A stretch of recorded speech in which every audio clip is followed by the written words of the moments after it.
Halo, ketemu lagi dengan saya Wahid. Nah, hari ini kita mau bikin menu yang simple juga gitu ya. Dan ini bisa jadi ide untuk bunda-bunda di rumah. Kalau misalnya susah makan, kita bisa bikin menu yang kayak gini biar sayuran itu bisa dinikmati oleh anak-anak gitu ya. Kita mau bikin nasi kepal keju ya. Nah, bahan-bahannya simple, tentunya ada nasi gitu ya di sini.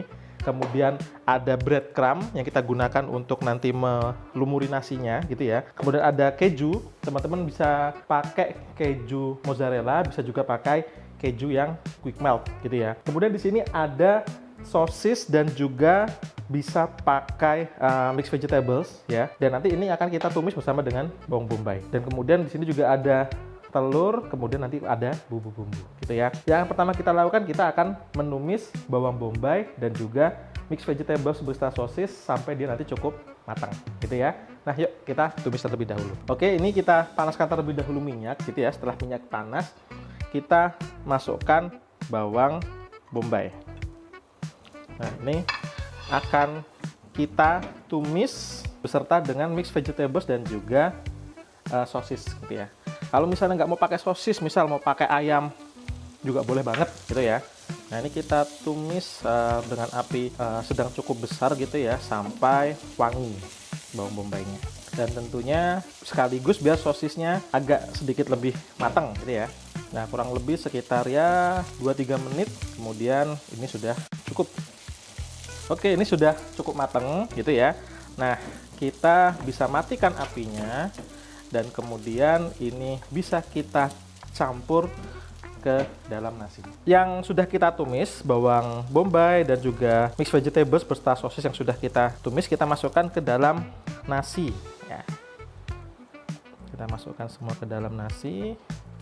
Kalau sudah, ini bisa kita aduk terlebih dahulu. Kita aduk. Nah, kemudian ini bisa kita tambahkan seasoningnya. Di sini ada garam, kita pakai kurang lebih sekitar setengah sendok teh. Kemudian di sini juga ada bawang putih bubuk, ada lada putih, dan kemudian ada kaldu jamur. Ini kurang lebih masing-masing sekitar setengah sendok teh juga ya. Ini kita campur. Nah, ini kita aduk-aduk terlebih dahulu sampai tercampur dan kemudian nanti kita rasakan rasa nasinya apakah sudah cukup terasa atau belum gitu ya. Silahkan disesuaikan dengan cita rasa ataupun selera dari masing-masing teman-teman di rumah gitu ya. Nah, ini juga disebut kalau di Italia nama hidangannya namanya arancini ya. Kalau teman-teman pernah tahu, tapi bedanya kalau di sana kadang ada yang menambahkan yogurt dan juga krim. Nah, kemudian kalau nasi ini sudah tercampur, ini bisa kita cicipin. Kalau kurang rasa, kita bisa tambahin rasanya. Nah, rasanya udah cukup. Kemudian kita akan tambahkan telur. Kita pakai setengah butir telur yang sudah kita kocok ya. Ini kita pakai setengah butir dulu, kalau kurang nanti baru kita tambahkan lagi. Kita tambahin sedikit lagi, tapi jangan semua ya. Nah, ini kita aduk-aduk sampai semuanya tercampur rata. Nah, kalau ini sudah tercampur rata, teman-teman bisa simpan terlebih dahulu ini di kulkas gitu ya, biar dia nanti agak sedikit lebih ngeset selama kurang lebih 15 sampai 30 menit ya. Oke, kurang lebih jadinya kayak gini. Nah, setelah ini kita simpan dulu di kulkas selama kurang lebih 30 menit. Oke, nah ini untuk nasi yang tadi sudah kita dinginkan di dalam kulkas selama kurang lebih 15 sampai dengan 30 menit. Nah, kemudian akan kita lakukan adalah memasukkan keju ke dalam kepala nasinya. Nah, caranya gimana? Teman-teman bisa basahi dulu tangannya ya dengan air biar nanti tidak terlalu nempel. Kemudian kita bisa ambil nasinya ya. Kita tekan-tekan di tangan seperti ini. Lalu kita masukkan kejunya ya. Kita masukkan biar dia agak sedikit di dalam. Nah, kalau sudah, kita tambahkan lagi sedikit nasinya untuk menutupi. Nah, kalau sudah, ini akan kita tekan, benar-benar tekan ya. Bentuknya jelek dulu nggak apa-apa, nggak usah bulat sempurna dulu. Yang penting dia benar-benar tekan ya. Nah, kalau sudah, ini bisa kita pelan-pelan seperti ini, kita pindah-pindahkan tangan sehingga nanti bentuknya bisa jadi lebih bulat sempurna ya. Nah, kalau sudah, ini kita celupkan ke dalam adonan tepung ya. Adonan tepung ini fungsinya nanti untuk mengikat breadcrumbnya. Hati-hati biar nanti tidak pecah nasinya. Nah, kalau sudah, ini bisa kita angkat dan kemudian Kita tekan-tekan lagi biar tepungnya agak sedikit masuk ke dalam nasinya. Kemudian kita masukkan ke dalam breadcrumbnya.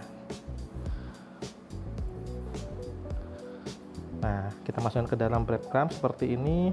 Sama seperti tadi, ini tetap perlu ditekan-tekan lagi ya, biar nanti lebih kokoh. Nah, seperti ini ya teman-teman. Kemudian ini bisa kita sisihkan terlebih dahulu sebelum kita goreng. Ini mau kita goreng ya teman-teman semuanya ya. Nah, pastikan minyaknya sudah cukup panas, teman-teman bisa ngetes. Kalau misalnya dia sudah mulai naik, berarti ini sudah cukup panas. Nah, ini kurang dikit lagi, kita panasin sebentar, biar nanti ketika masuk si arancininya ataupun si nasi kepalnya ini dia sudah benar-benar cukup panas. Nah, ini sudah mulai panas, ini bisa kita masukkan. Nah, kita masak dengan api sedang aja, sampai nanti dia benar-benar matang secara sempurna. Gorengnya nggak usah terlalu lama ya teman-teman ya. Yang penting cukup sampai lapisan luarnya atau breadcrumbnya ini warnanya sudah kecoklatan. Kalau satu sisi sudah panas, ini bisa kita balik ya. Nah, jangan terlalu sering dibolak-balik karena nanti berisiko nasinya akan mudah pecah gitu ya.